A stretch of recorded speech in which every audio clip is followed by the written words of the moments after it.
Bluecifer is no longer here in the garage, which means we have an open garage spot right there, dedicated for the one and only, the crowd favorite, Blue 2 valve. The vibes at the house the past couple of days have honestly been a little weird, and not having Bluecifer in the garage or in my possession is odd. And I know I sound like a broken record, but I still can't get it through my head that the car that has been in my possession for the last 8 years of my life, the mascot of the channel, arguably the best car that has ever landed on the channel, and another crowd favorite, is not in my possession. It is in Florida, 12 hours away. But look, even though Bluecifer isn't here at home, it's here in spirit, and I think he's doing pretty good, okay? He's in the southern state, probably, arguably the best state in the whole United States, Florida. I can assure you he is A-okay. He's hitting the gym, he's eating good, he's probably on the beach just chilling.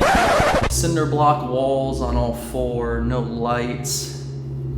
On second thought, he may not be living the lavish lifestyle right now, but I can assure you he's A-okay. I just got off the phone with him and we set up some plans. So I'm seeing him November 13th through the 16th. So he's good. Needless to say though, that means we have completed step number 1 out of 3 for our winter plan here in Richmond, Virginia. And that was to get Bluecifer to Florida, stash it away, and fly in and out monthly so we can enjoy the Florida weather, Florida content, and not be cooped up in this shithole state during the winter. And in the meantime, we still have the Whippled Shelby GT350. This bad boy isn't going anywhere. I need something on hand at all times, just in case we get days like today where I have an itch to drive a car. So having Bluecifer in Florida, the Shelby GT350 here, we have the matching Ford Raptor outside, which is gonna be step 3 to this winter plan. But we currently haven't spoken about step number 2, which is currently sitting outside idling right now and gonna be utilizing this empty garage spot with that beautiful Max Jacks lift, which is gonna help us with this next big project. I don't want to stop at the casino. I don't want to stop and see the broken lights. I want to stay down your broken face. I want to break down in your embrace.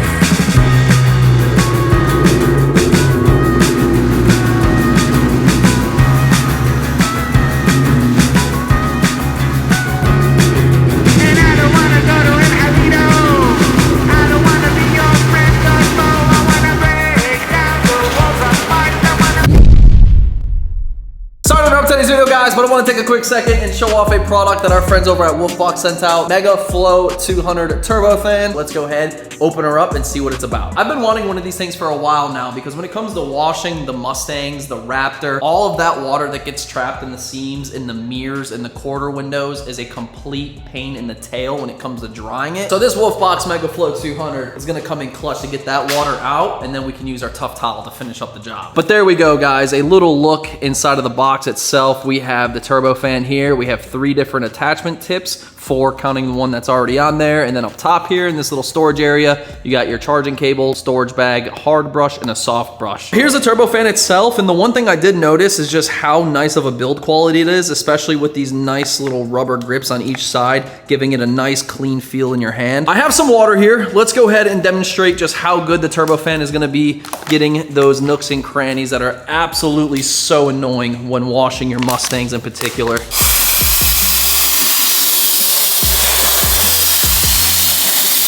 It even comes in clutch for cleaning up your interior.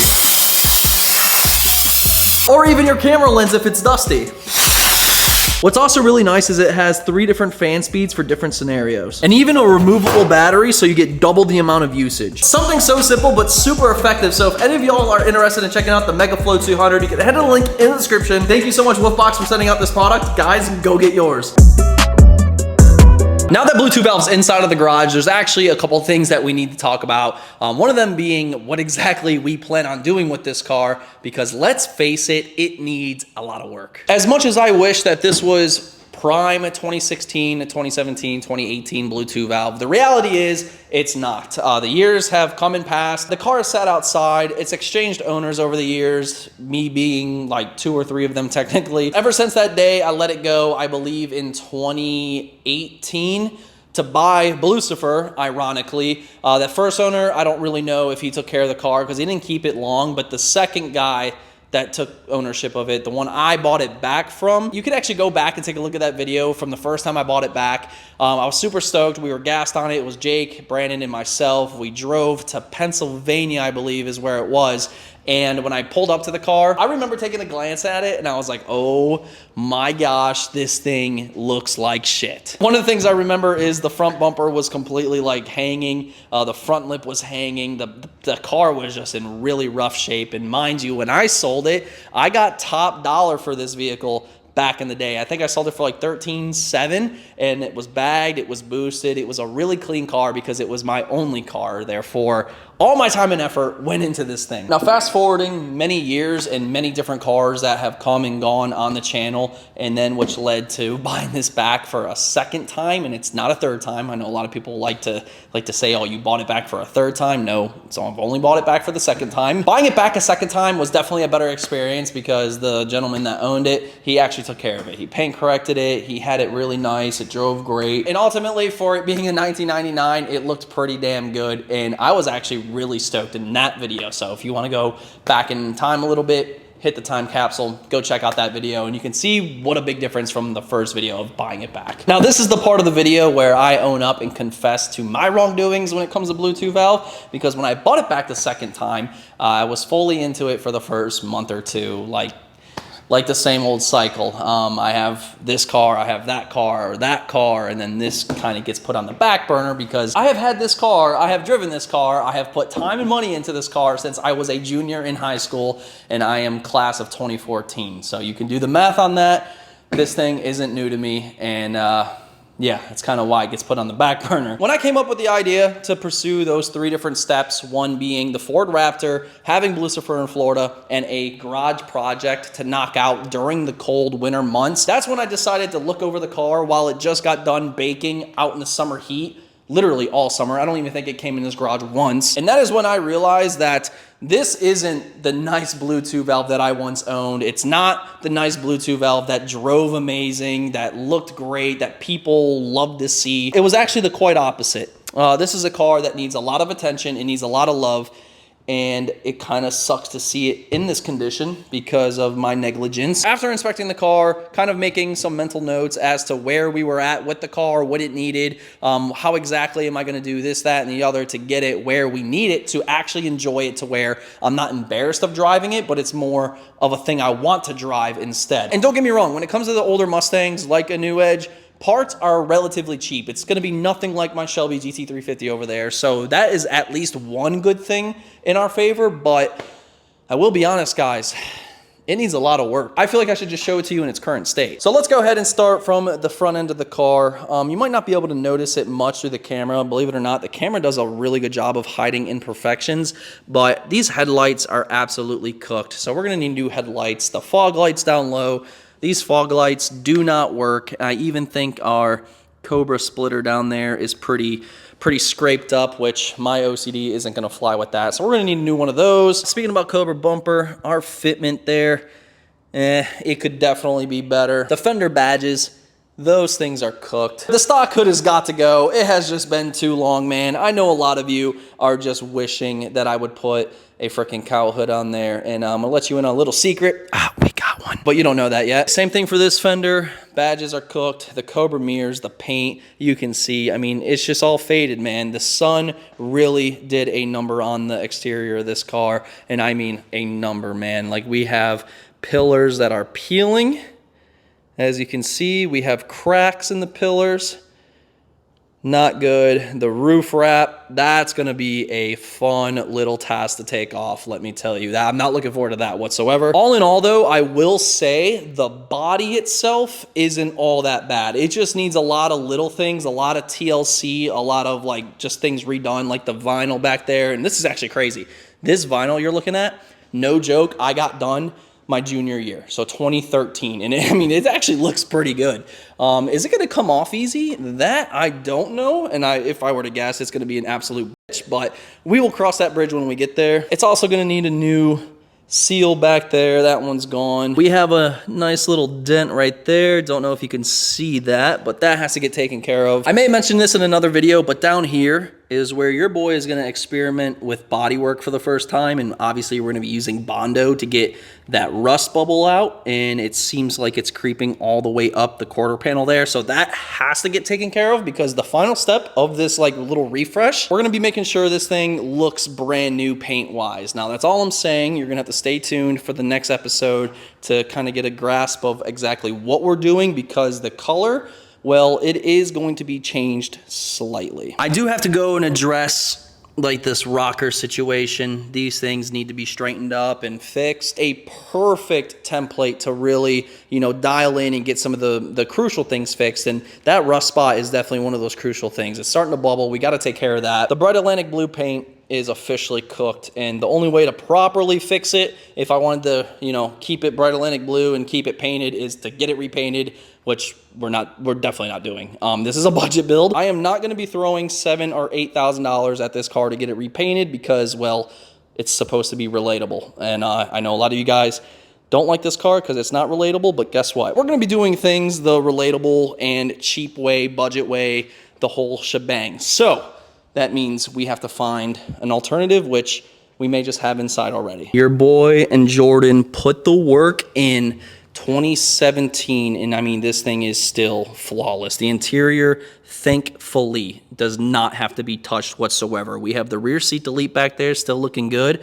The Brom racing seats, throwback, those things are still in great shape, man. And I remember I put these in, they were like $500 at the time, they're eBay seats, and everybody was like, oh, those aren't gonna last, those are junk. Well, joke's on you. Not even a single wear or tear on those things. So if anybody needs some good seat, well, okay, I can't say they're good because they are eBay seats. I can't say they're gonna save your spine if you wreck. But I mean, if you're looking for something that looks good at least and holds up, by all means, go get it. But I'm not telling you that they're safe. The steering wheel still holding up nicely. The center console's nice. Shifter is fine. Shift knob I just put in has like a little carbon trim and stuff. Headliner is not sagging. So huge W on the interior, which we do not have to touch.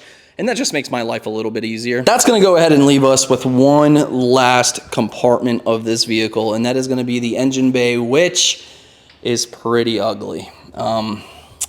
Yeah, we got a lot going on in here, a lot of different weirdness. I don't know what this is about. That wasn't me, I promise you. But hey, it's working. It's holding the coolant. That's all that matters. But the engine bay definitely needs to be addressed. And it's something I would really like to do just to clean it up a little bit. Maybe, you know, black couplers, get the pipes painted black. I would like to do the head unit, a color match to the calipers I'd love to do on this car. I really don't plan on going too crazy. I just want the car to be more mechanically sound and just super reliable, but, you know, look decent if I pop the hood, because right now, this hood in particular never gets popped. I drive this anywhere, hell no. That thing is staying shut because, I mean, look at that. That shit's kind of ugly. We do have the Vortec V3 SI. Now, I didn't know at the time when I bought the SI is actually the quiet gear set, so I might send that in, get it rebuilt, and get the straight cut gears thrown in, kind of like Lucifer, so it whistles and whines when it's idling and driving. We still do have the brand new charge pipe in the back of the car, so when this is all dazzled and ready to go for Kevin, I'm gonna drive it over to him, drop it off, get a fresh tune on it.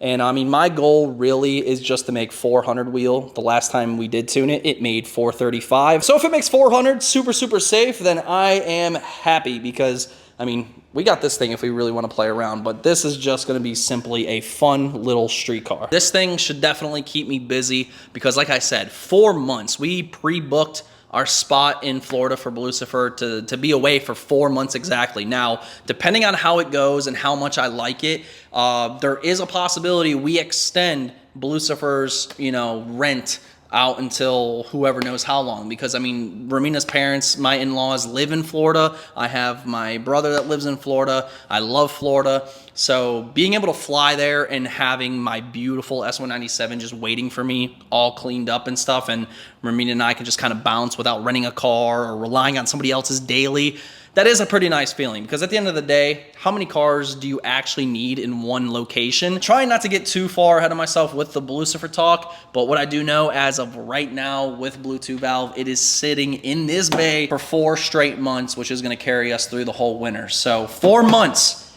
to go and make this thing nice, to do the little things that I've always wanted to do, such as a freaking hood, to clean up the paint, to do the tint. Thankfully, the interior is already comfortable for NewEdge, and that's just the icing on the cake. Clean up the engine bay, put better coilovers on the car, fix the bumper fitment, get the car retuned, have it sounding good, and just enjoy it. Just hop in it when I want to, drive it to the gym, drive it to Mustang Week for old time's sake, and just have a cool little NewEdge budget build here on the channel. Now, the real question is, how exactly do I approach this? Do I get it on the lift, start taking everything apart and just piecing it back together piece by piece? Or do I work on the exterior maybe, do some body work, start pulling off all the old wrap, pulling all the lights, potentially the bumper, all that kind of stuff, and doing that first? Or do I start on the engine bay, start cleaning all of that up, and then I can proceed with the exterior or whatever else it needs? The one thing I do want to avoid is getting it on the lift, pulling the wheels off, and ripping out the suspension when I don't have suspension to put back in. Because if I do need to use the lift, I want this thing to be mobile. I want to be able to at least push it out of the garage. So suspension may be one of the first or one of the last things I do. And the one thing I do want to run on this car, super simple. I don't want to go too crazy. I just want to get a nice little set of BC coilovers for the NewEdge. Again, nothing crazy. This is a budget build. So if anybody has a set of BC coilovers, either new or used, that you're looking to sell, you can email me, derekbrandproductions@gmail.com. We get the BC coilovers on there, get all that situated, then there's really no other need to take off the wheels unless I'm doing new calipers, which that's a one-day job. That's simple. But now that I think about it, I think the first course of action is probably beginning to remove practically everything, because remember how I talked about it's not going to be bright Atlantic blue? Well, that's because we're wrapping it close to bright Atlantic blue. Hey, budget build, man. We're going to be wrapping our first car, and it's blue 2 valve. And I got body work to do. So I actually feel very terrible about the first thing that I'm going to do to get this process started. Oh, my heart's breaking, dude. The freaking garage door sealer for the side skirts. And this shit is, oh my goodness. I put these on freaking years ago, dude. And they held up all this time. The freaking garage door gasket, dude. This shit was legendary. And it worked, dude. It held up all this time. That actually broke my heart. I can't even lie to you. I'd really like to say we came a long way, boys. This is truly sad, though. I got absolutely grilled when I did this back in the day. But then I saw a lot of people doing it, and you know, budget, man. Budget. It was like 30 bucks at Lowe's 5-6 years ago. And now it looks naked without it. Oh my God, we really gotta finish this project now. That just ruined my day. I actually think I'm gonna start on the rear end of the car. We're gonna pull the spoiler, the third brake light, the tail lights. We're gonna attempt to pull off this vinyl. That is going to be, I already know it's gonna be extremely fun. And that is sarcasm, by the way. The Mustang letters gotta go, and this rear vinyl down here. And mind you, this stuff has been on there. Dude, oh my God. Again, I think 2013 is when this stuff went on, as the vinyl went on.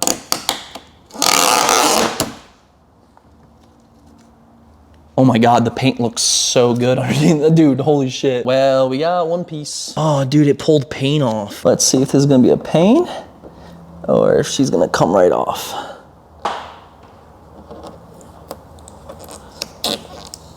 Okay, hold on, we're cooking. Making some leeway. Oh my God, you gotta be kidding me. It freaking broke down low. I can't lie, removing this vinyl sucks. All right, so I'm just gonna do it and update you guys. I got a feeling I'm gonna be here for quite some time, so slap that like button.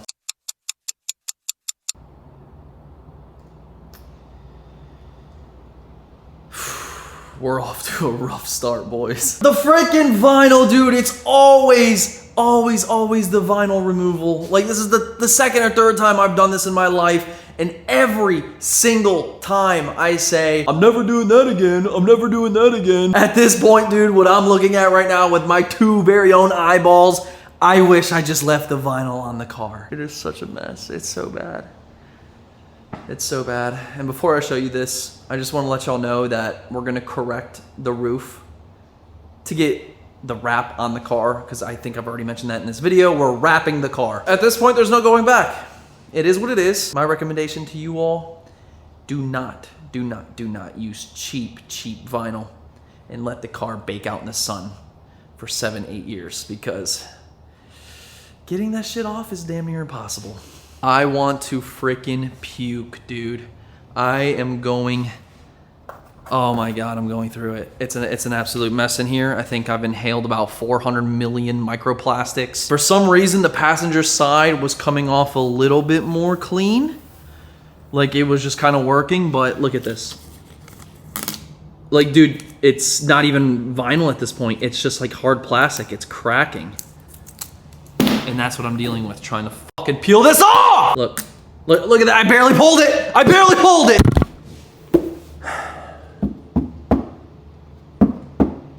This paint on this roof is fucked. It's all good though, man. I'm not really too worried about it. The whole car has so many imperfections on the paint as it is, and as I mentioned, I'm not spending the money to get this thing fully professionally done. That's kind of pointless. It kind of defeats the purpose of redoing a NewEdge Mustang on a budget. Yeah, could I go and throw, you know, $7,000 at the whole body and make it a pristine NewEdge again? Of course, but there's just no relatability with that. I want to do a project, a DIY project in this HQ over the winter, and doing so involves doing things on a budget. At least I truly believe that. Because if you have a NewEdge Mustang and it's your only Mustang and you're working towards making that NewEdge nice, you're not spending $7,000 on a full bodywork and paint job, because that's very expensive. We have ourselves in a pickle here, boys, but look, we're gonna work out of it. I know this is the first episode back of working on the car, and I mean, it's not a good start, dude. It's really not, but it's a start, to say the least. Moving to the back of the car, we did get the deck lid vinyl off. And oh my God, it actually looks kind of good with no vinyl, but this bottom portion, it's doing the same thing. It's literally like, it's plastic.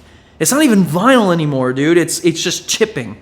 So I reverted to a sander, heat gun, freaking a wheel. Like it's getting pretty reckless up in here, to say the least. After the vinyl is fully removed and I primer the roof and clear it or do whatever, I don't even know what I'm gonna do yet, but I'm gonna make sure that when I go and lay vinyl for the wrap back on, it's gonna hide everything and it'll be the paint color of the rest of the car. If any of you have ever removed vinyl in your life, especially old, dried, like just terrible vinyl, you know how difficult it is.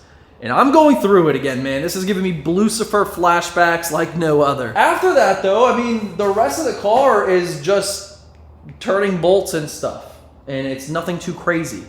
So yeah, that's where we're at with it. And that's the first 3 hours of this episode, guys. So thank you so much for watching, man. And make sure y'all go take advantage of the 15% off today and all weekend on all of our Tough Towel products, guys. We have our Tough Towel, our Tough Fibers, our Tough Mitt, all 15% off. And if you've already owned some Tough Towel products, for one, thank you so much. I greatly appreciate your support. But now is the time to take advantage of our first sale ever and go and stock up maybe on more Tough Towels, on more Tough Fibers, on a Tough Mitt. God only knows when you're gonna need extras, and now is the time to buy them, guys. So toughtowel.com, link in the description. Go get your product. I do greatly appreciate y'all hanging out with me on this Friday. Thank you so much, and drop a like up on the video if you enjoyed. If you're pretty stoked on to see where Bluetooth Valve gets in 4 freaking months. Also subscribe to the channel if you're not subscribed already. That always helps. And yeah, here we go, boys. Step number 2 of our winter plan. We have some Raptor stuff coming, and we're going to Florida in November. So it's gonna be a pretty good winter, I think. It's gonna be pretty good. Y'all take care, man. Happy Halloween to everybody, and I will catch y'all Monday, 8 p.m. Eastern time for another video. But until next time, we'll see you later.